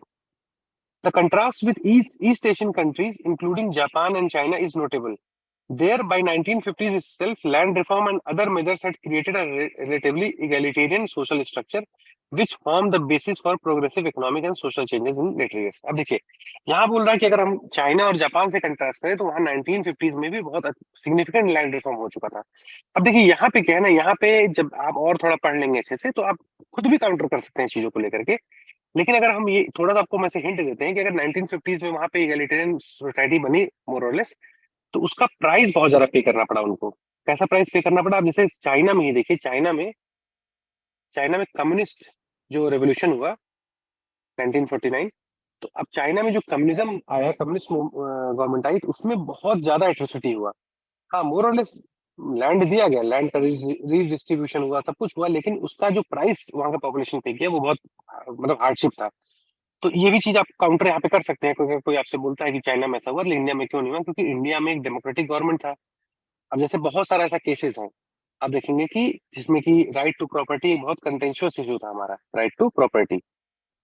तो ये भी आप पॉलिटी में पढ़ेंगे, पॉलिटी से इसको रिलेट कर सकते हैं। लेकिन ये भी कह रहा है कि ठीक है, चाइना में एगलिटेरियन सोसाइटी बना, ये बोल रहा है कि चाइना में एगलिटेरियन 1950s में ही बन गया, हम लोग नहीं बन पाए थे, उसका हम लोग रिपरकशन आज झेल रहे हैं।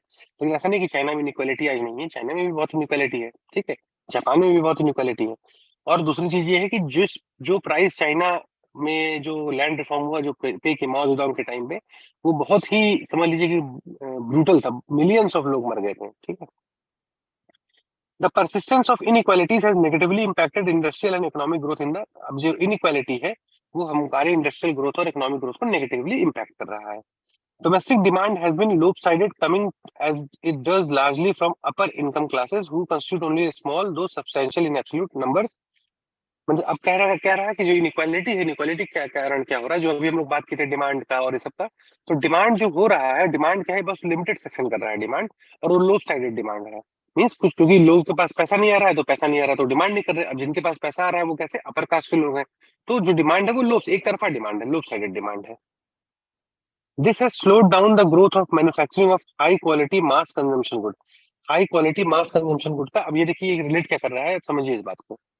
अगर मान लीजिए कि ये सबके पास थोड़ा मतलब एक मोर और लेस इक्वालिटी होती है इंडिया, देखिए एब्सोल्यूट इक्वालिटी तो कभी नहीं हो सकता, ठीक है। तो अगर इकोनॉमिक इक्वालिटी होती है, मोर और लेस इकोनॉमिक इक्वालिटी होती है, बहुत ज्यादा इनइक्वालिटी नहीं होता है, जैसे जो 90-10 काम रेशियो बताए थे कि 90% वेल्थ 10% लेते हैं। अगर ऐसा होता कि भाई चलिए 60% वेल्थ जो 40% लेते हैं, और क्या है कि बच्चा जो है 40% वेल्थ वो 60% के पास है, ठीक है, तो भी मोटा मोटी हम कहते हैं कि चलो भाई ठीक है, ये थोड़ा बहुत सिचुएशन अच्छा है। तो इसमें कह रहा है कि अगर ऐसा होता तो क्या होता, डिमांड मोर और लेस किसी गुड का एक, सब लोग डिमांड करते हैं, जैसे साबुन मान लीजिए आप, ठीक है। तो आज अगर आप एक एक नॉर्मल कॉमन सेंस लगाइए आप, कि अगर आप आज सोप एक खरीदने जा रहे हैं, ठीक है, तो आप सोप खरीदने जा रहे हैं, तो देखिए सोप का आप 5 रुपए से लगा करके आप 500 रुपए तक का साबुन खरीद सकते हैं। अब बॉडी वॉश वगैरह आ गया, 500 रुपए तक का खरीद सकते हैं। तो ये जो 5 रुपए वाला चीज है, ये इसलिए बिक रहा है क्योंकि कई सारे सेक्शन जो है सिर्फ ये 5 रुपए का ही साबुन अफोर्ड कर सकते हैं। अब इस एडिटोरियल में क्या कह रहा है कि अगर हमारे पास एक इनकम इक्वालिटी होती तो क्या होता कि लगभग 50 रुपए वाला जो सोप है वो ज्यादा डिमांड होता, क्योंकि अभी क्या है, अभी डिमांड हो रहा है इस रेंज में, क्यों, लोप साइडेड है।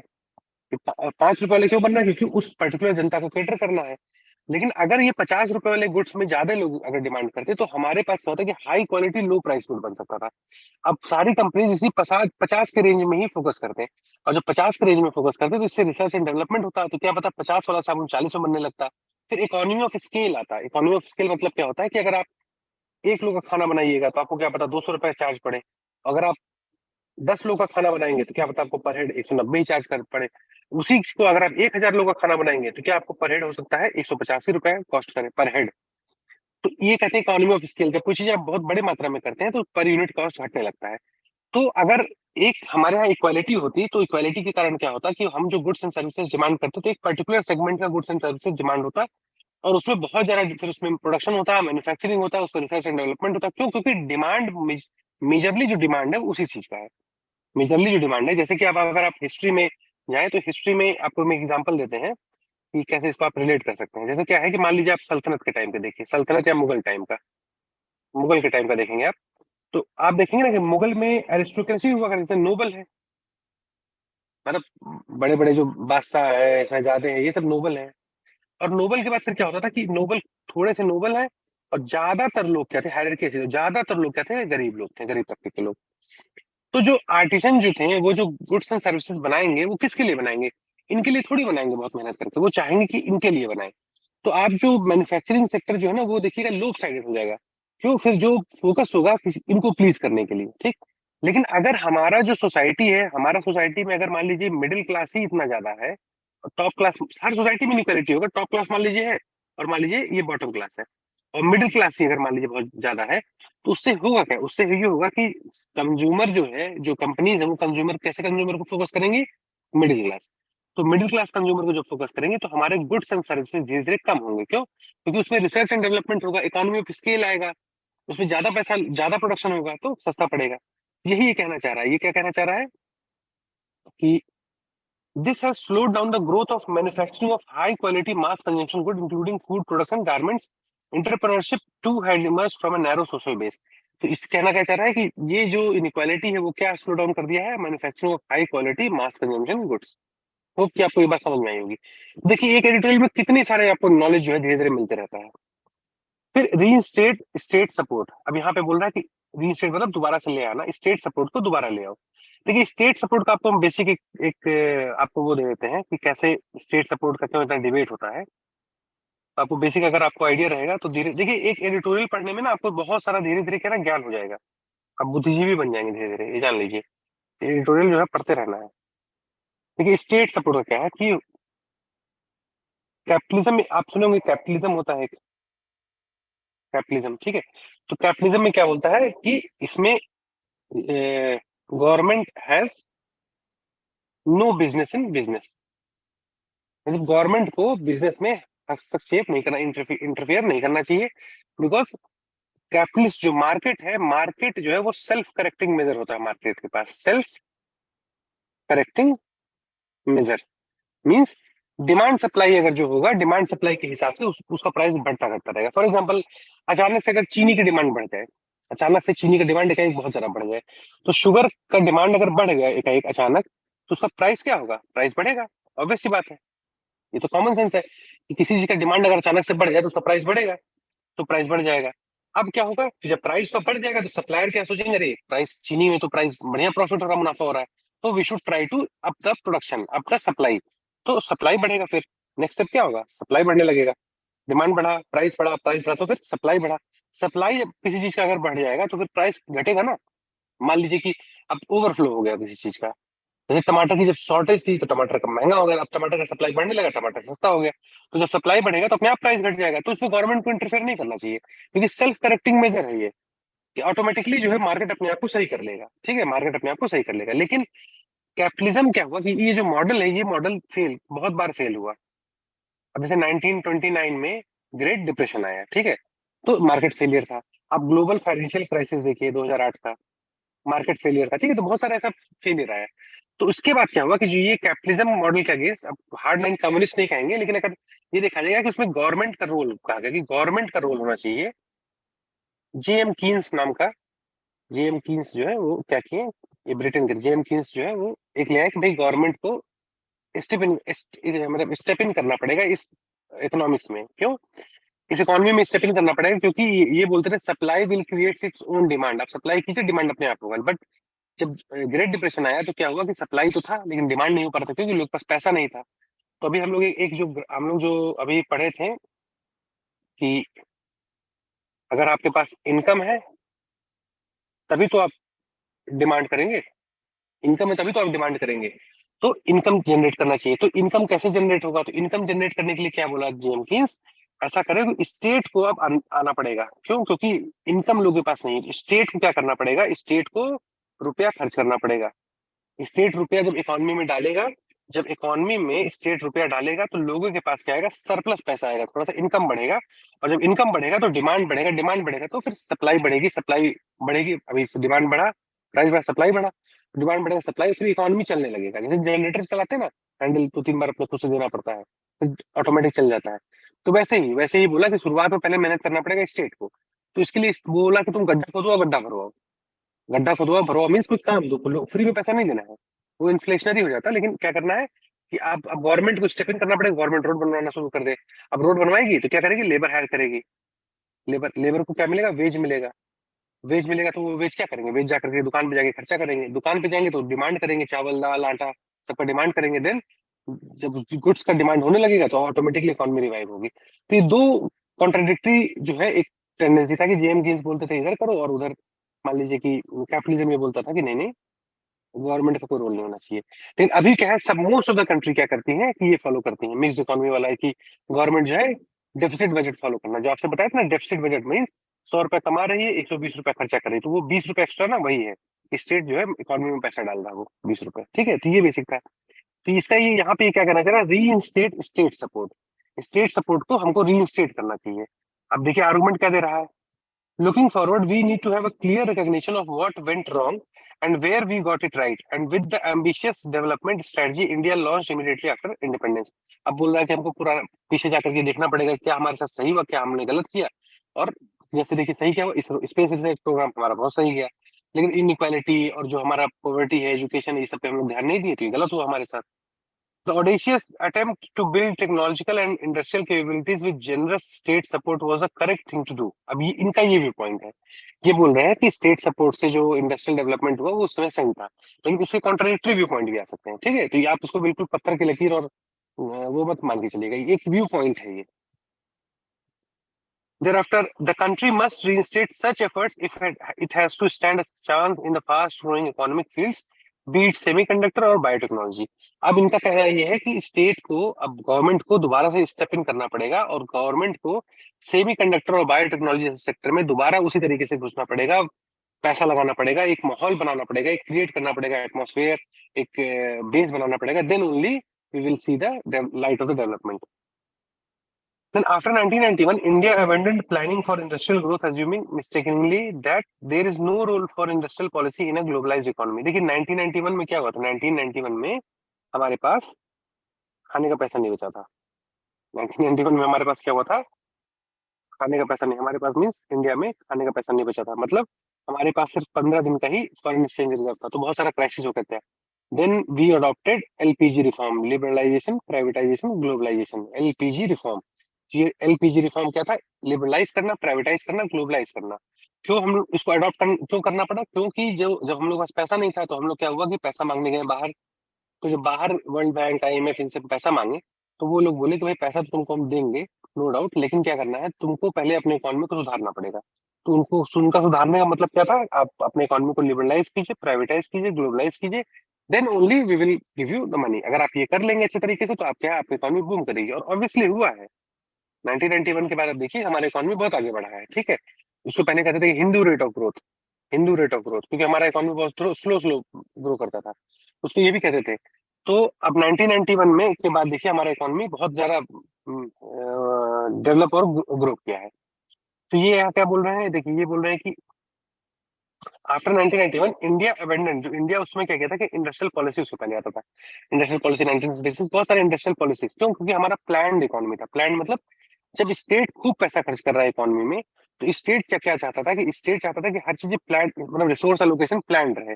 तो 5 साल का मान लीजिए आप पैसा खर्च कर रहे हैं, तो वो क्या करता था, 5 साल का पूरा प्लान बनाता था कि भाई देखो ऐसा है कि इतना रुपए इसमें जाएगा, इतना रुपए इसमें जाएगा, इतना रुपए इसमें, हमारे ये टारगेट हम ये करना चाहते हैं, क्योंकि स्टेट को करना था।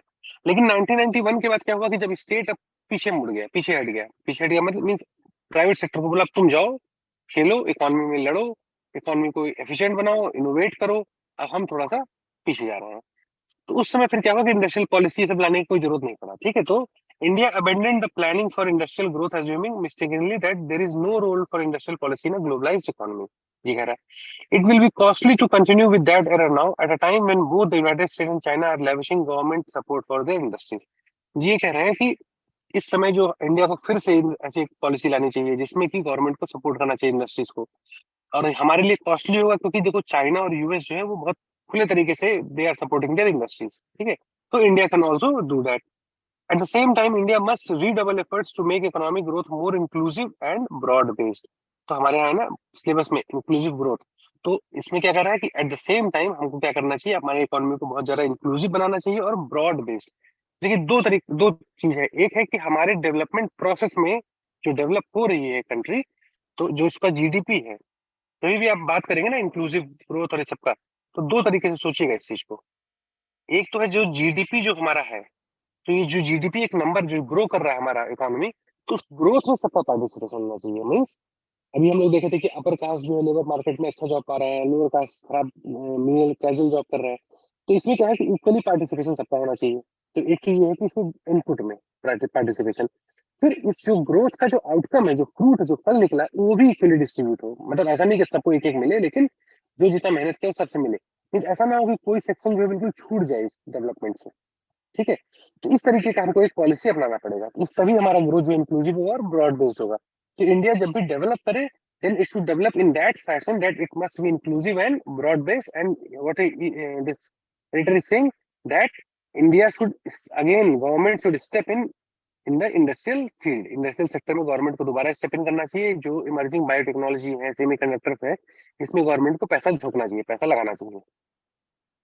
India's mission to use technology to propel itself to a higher level of development is half won. Now, if the country's billion-strong masses acquire the social and human capabilities required for the upward mobility, that will be equivalent for a lunar takeoff in the economic progress. अभी बोल रहे हैं कि जैसे चांद पे हम लोग गए, तो ऐसा ही एक लूनर टेक ऑफ हमारे इकोनॉमिक सेंस में हो सकता है। क्या क्या उसमें उसका इंग्रेडिएंट क्या है कि अगर सोशल और ह्यूमन कैपेबिलिटी आ गए, ठीक है, तो और अपवर्ड मोबिलिटी उससे आएगी। मतलब क्या इनका कहने का है, इनका कहने का मतलब ये है कि इंडिया जो है, देखिए सोशल मोबिलिटी मतलब सोशल अपलिफ्टमेंट हमारा कैसे होगा, जब हम लोग कास्ट सिस्टम को खत्म करेंगे।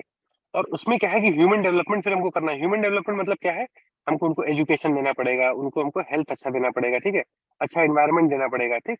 ये सब देने के बाद फिर क्या है कि एक अच्छा जॉब अपॉर्चुनिटी हो, इससे क्या होगा, ह्यूमन डेवलपमेंट प्रॉपर होगा और ह्यूमन डेवलप्ड ह्यूमन जो इस्तेमाल करेगा। अच्छा एजुकेशन, अच्छा हेल्थ, अच्छा सब कुछ दे दिए आप, अब जॉब है ही नहीं, तो हमारा ह्यूमन कहाँ जाएगा, ह्यूमन विल फ्लाई, कहाँ फ्लाई, अदर कंट्री फ्लाई। तो ब्रेन ड्रेन, ब्रेन ड्रेन है ना, तो ब्रेन ड्रेन होगा।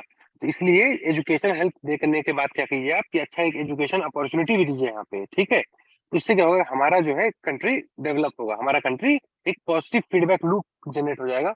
और जिससे कि हम लोग बहुत बहुत मतलब जो चांद पे अभी गए हम लोग, ऐसे इकोनॉमिक्स में भी क्या करेंगे, हम लोग चांद पे पहुंच सकते हैं। तो देखिए इस एडिटोरियल का ये पूरा ओवरऑल ये एक मतलब था इस एडिटोरियल का, ठीक है। तो आप कभी भी जब एडिटोरियल पढ़िए तो इसी तरीके से पूरे उसको उसमें एकदम क्लियर कट अंडरस्टैंडिंग से पढ़िए। तो देखिए हम अगर एक बार हम लोग इसको रिवाइज करें तो इसमें क्या हुआ, इसमें हुआ कि ये बताया पहले कि इसरो आया, इसरो आया, इसरो के बाद कैसे, जैसे हम लोग इंडिया ने पहले पैसा रिसर्च में पैसा खर्च किया शुरुआत में, और उसका फ्रूट आज हमको देखने को मिल रहा है, डन। लेकिन इंडिया एक जगह चूक गया, जो ह्यूमन डेवलपमेंट में पैसा नहीं खर्च किया, इनक्वालिटी हुआ। और फिर वो बताया कि देखो इनक्वालिटी कैसे कैसे हुआ। फिर वो बोला कि क्रिटिसाइज किया कि भाई देखो पब्लिक सेक्टर इन्वेस्टमेंट जो शुरुआत में किए, तो कई लोग उसको क्रिटिसाइज करते हैं कि पब्लिक सेक्टर इन्वेस्टमेंट इंडिया को नहीं करना चाहिए था उस स्पेस रिसर्च में, वहाँ पे एजुकेशन पे हेल्थ पे इस पे कर लेना चाहिए था, क्योंकि हमारे यहाँ लिमिटेड सेविंग है। लिमिटेड सेविंग क्यों हुआ ये भी हम लोग बात किए। फिर लेकिन ये बताता है कि देखो अगर गवर्नमेंट पैसा नहीं खर्च करती रिसर्च में, तो क्या होता कि हम हमारा स्पेस सेक्टर इतना डेवलप नहीं कर पाता। और स्पेस सेक्टर डेवलप करने के बाद बहुत सारे पॉजिटिव चीजें आई हैं उससे। एक तो नाम बढ़ा, प्लस स्पेस सेक्टर से हम लोग देखिए हॉर्टिकल्चर का हम लोग वो देख लेते हैं कि कितना होने वाला है। हम लोग जो है अपना वेदर प्रोडिक्शन अच्छे से कर लेते हैं, बहुत सारी चीजें कर ले, कम्युनिकेशन सैटेलाइट भेज रहे हैं, रिसर्च एंड डेवलपमेंट हो रहा है, बहुत सारी चीजें हो रही हैं। तो ये हुआ। तो फिर ये बोल रहे हैं कि देखो ये हुआ, लेकिन अब इसके बाद क्या करना है कि हम लोग को जो है इनक्वालिटी जो हमारे यहाँ है वो बहुत हार्डल कर रही है हमारे प्रोग्रेस में। कैसी इनक्वालिटी, सोशल इनक्वालिटी है, वही सोशल इनक्वालिटी अब इकोनॉमिक इनक्वालिटी में भी ट्रांसलेट हो रहा है। जैसे एग्जाम्पल मिला हम लोग को 38.2% जो है शेड्यूल कास्ट जो है वो कैजुअल वर्क करते हैं, और इधर सिर्फ 11.2% लोग जो है कैजुअल वर्क करते हैं, जो जनरल कास्ट है। ये एग्जाम्पल दिया कहाँ से, पीरियोडिक लेबर फोर्स सर्वे से। तो इसके बाद ये बोला कि देखो अगर इंडिया में हम लोग को आगे आगे बढ़ना है, तो हमको ये इनक्वालिटी खत्म करना पड़ेगा, पब्लिक सेक्टर को दोबारा वापस आना पड़ेगा। कैसे कैसे, इमर्जिंग टेक्नोलॉजी में, जैसे बायोटेक्नोलॉजी, सेमीकंडक्टर, इसमें वापस आना पड़ेगा। और फिर ये अच्छे से रैप अप किया। तो इसी तरीके से एडिटोरियल आपको पढ़ना है, और एडिटोरियल पढ़ने के बाद क्या करना है, you have to make point wise notes. अभी आपको बहुत लिमिटेशन आएगा, अभी आपको बहुत दिक्कत होगी। जैसे हम लोग जो एडम स्मिथ की बात की है या जेम कीन्स की बात की, कैपिटलिज्म में, सोशलिज्म में, तो इसमें क्या था कि आपको इतना डिटेल नॉलेज अभी नहीं होगा, और ऐसा और किसी के पास भी नहीं होता है, ठीक है। इस समय आप शुरुआत करेंगे तो इतना जल्दी आप ये सब नहीं सीखेंगे, लेकिन धीरे धीरे आप रिलेट करने लगेंगे। जब आप रिलेट करने लगेंगे चीजों को ना, तब क्या होगा, आपको एक एडिटोरियल एक तो जल्दी पढ़ लेंगे, दूसरा चीज क्या होगा कि आप उसको बहुत अच्छे से रिलेट कर लेंगे, मतलब बहुत अच्छे से अपने अपने सिलेबस से रिलेट कर लेंगे बहुत अच्छा। तो और याद भी रहेगा वो चीज आपको, ठीक है। तो hope you got something from this lecture, कि आपको कुछ समझ में आया होगा कैसे एडिटोरियल पढ़ना है, कैसे उसको देखना है, क्या करना है। तो अगर आपको कोई कंफ्यूजन हो, अब आप बिल्कुल बेझिझक पूछिए। टाइम परमिट करता तो हम दूसरा भी ले लेते, लेकिन ये कल के लिए रखते हैं कि आप लोग खुद ये पढ़ के आइएगा, clear message to industry on dispute resolution. अगर आप पढ़ के आएंगे तो कभी अगली क्लास में क्या होगा कि हम लोग एक बार उसको बता देंगे आप क्या सही पढ़े क्या नहीं पढ़े। तो now if you have any doubt then you can please ask any doubt related to this editorial as well as your preparation.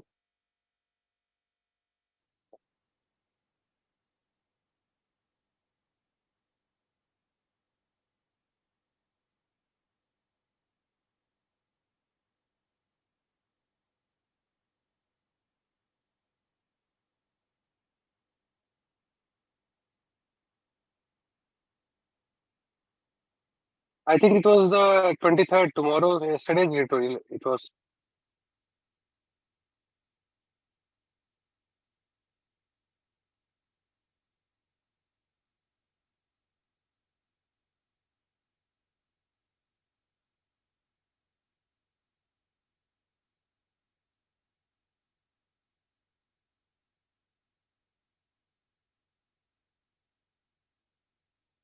So, any doubt?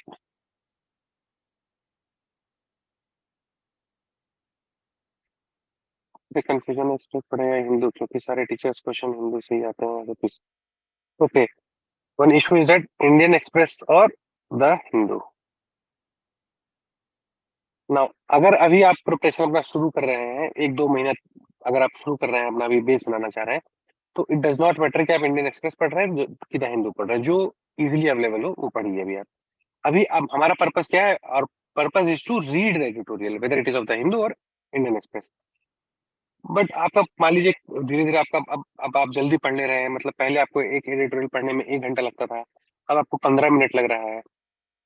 तो इसमें आप एक ये तरीका कर सकते हैं, देखिए, आइदर दिस और दिस मीन्स कोई एक न्यूज़पेपर आप पूरा पढ़ लीजिए, या तो इसको पढ़ लीजिए पूरा, या तो इसको पढ़ लीजिए पूरा। एंड देन अगर मान लीजिए आप इंडियन एक्सप्रेस को पूरा पढ़ रहे हैं, then read only the editorials of the Hindu. Are you getting my point? If you are reading Indian Express, then you can read the editorials of the Hindu. Or if you are reading the Hindu newspaper as your base paper, then you can go with the editorial of Indian Express. तो इस तरीके से आप switch कर सकते हैं। देखिए थोड़ा सा ये थोड़ा सा जो है गवर्नमेंट से क्रिटिकल रहता है, थोड़ा सा, ज्यादा नहीं। और इंडियन एक्सप्रेस क्या है, थोड़ा सेंटर में लेके चलता है, ठीक है। तो अगर आप ऐसा कर सकते हैं कि you can read Indian express full paper as well as editorial of the Hindu, or you can read the Hindu full paper as well as editorial of Indian Express. So hope कि आप इस तरीके से manageable भी है, और इस तरीके से आपका नॉलेज बेस भी बढ़ेगा। एंड ग्रेजुअली आपको खुद समझ में आने लगेगा कि दिस एडिटोरियल इज मोर और लेस रिपीटेटिव। जैसे यही एडिटोरियल जो भी साइंस एंड टेक्नोलॉजी और जो भी हम लोग डिस्कस किए हैं, अगर आप अपना तैयारी 7 8 9 महीने कर लेंगे, तो आपको फिर जो 10 न्यू थिंग्स, तो आपको कुछ नहीं पता रहेगा कि आप इसमें, क्योंकि आपको लगेगा हाँ ये पता है, ये पता है, ये पता, सब पता आपको। तो बस आप जल्दी जल्दी 5 मिनट 10 मिनट में उसको पढ़ के हटा देंगे। So now your purpose, your goal is to read, first start reading. Either you choose one paper and editorial, or you can start with 1 2 editorial of any of the paper, and then after 1 month you can choose one full paper and editorial.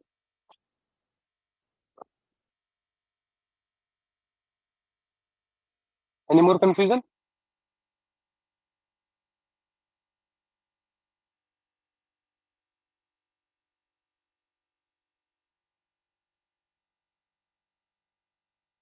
So I hope you got something to learn in this lecture. So, and I hope that you will read the editorials like this that I told you, and start making the 10 things I learned from this editorial. It Believe me, it will be very beneficial for you. After 1 month, you will realize, okay, this was the. It will work like magic. Believe me. So this was the editorial. You can note down the name, and you can propelling India's development the right way. I think it was of 23rd September, but you can search this editorial anyway.